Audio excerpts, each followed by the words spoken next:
Good morning, नमस्कार. आत्ता वाजले सकाळचे 3:45. इथे दीदी आणि माऊ झोपलेले आहेत आणि आतमध्ये दोघींसाठी बनवतायत नाश्ता. आज नाश्त्याला आहे सोयाबीन पकोडा. आज सकाळ सकाळ नाश्ता बनवायचं कारण हे की आम्ही आता थोड्याच वेळाने निघणार आहोत गावाला जायला. चला तर ते नाश्ता बनवतात तोपर्यंत मी माझी पण तयारी करून घेते. तर इकडे माझी तयारी झालेली आहे आणि यांचा सोयाबीन पकोडा पण तळून तयार आहे.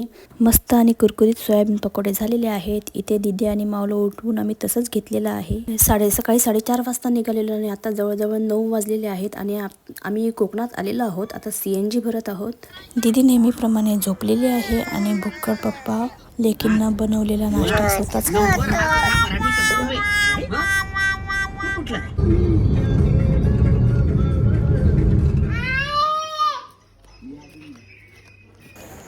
चला तर बाय बाय. आम्ही आता गावाला पोचलेलो आहोत.